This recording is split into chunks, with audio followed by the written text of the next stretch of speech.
Mesdames et messieurs, bonjour. Jamie Benizri ici avec un nouvel épisode de Logique TV. Restez à l'écoute parce qu'après la pause, je serai là avec Maître Hugo Vaillancourt. Il va démystifier la confusion concernant le permis d'apprenti pour un petit motard.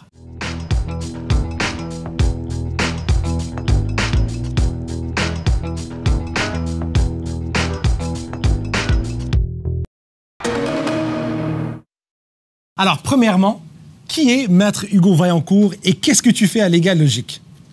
Bonjour, donc moi je viens tout juste de rentrer chez Légal Logique. Après avoir terminé mon stage, maintenant j'ai été engagé comme avocat. Je me spécialise donc en droit des affaires, en litige civil, commercial, et puis j'aime beaucoup le droit du travail aussi, là. Alors, un passionné en droit, mais aussi un passionné pour tout ce qui est moto. C'est clair. Harley, Yamaguchi, Yamaha, Yamasi, Yamasa. That's it. Mais tu viens d'avoir récemment ton permis de motocycliste. C'est un permis qui forcément comprend un stage de 11 mois. Et il y a beaucoup de confusion qui entoure ce permis-là, qui t'a amené à écrire un article là-dessus. Maître Vaillancourt, quelle est la confusion? Excellent. Donc la confusion, essentiellement, c'est qu'en vertu du Code de la sécurité routière, l'apprenti ne peut pas circuler seul. Et là, on se demande quelle est la manière qu'il va circuler seul. L'accompagnateur, comment il doit être expérimenté. On nous dit, par exemple, qu'il doit avoir 2 ans d'expérience. On nous dit que l'apprenti ne peut pas avoir de passagers. On nous dit des millions de choses et on n'est pas certain de savoir exactement qu'est-ce que c'est. Donc, c'est exactement pour ça que j'ai écrit l'article concernant la fin de la confusion. Et un des enjeux, par exemple, qui fait débat, c'est combien d'apprentis l'accompagnateur peut avoir. La SAQ va venir recommander un ratio de 1 pour 1, mais on se rend compte, en analysant les jugements des tribunaux et puis la loi applicable, ce n'est pas prévu.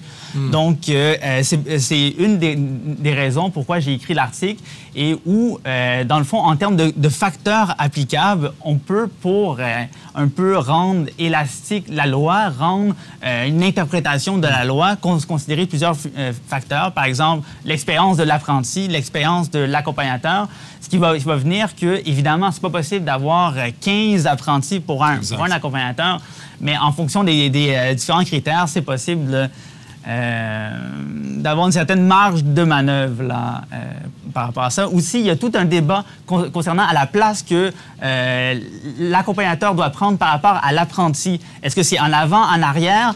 Les tribunaux, ils sont divisés, mais essentiellement, ma position par rapport à ça, c'est que c'est complètement ridicule un peu d'avoir 100% du temps un accompagnateur en arrière de l'apprenti, puisque le principe même de l'accompagnement, c'est d'avoir un accompagnateur en avant qui va venir faire des signes, ralentissement, tourner à droite.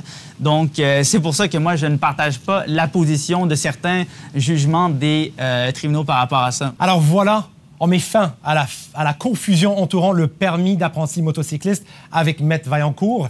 Lisez l'article et merci d'être avec nous.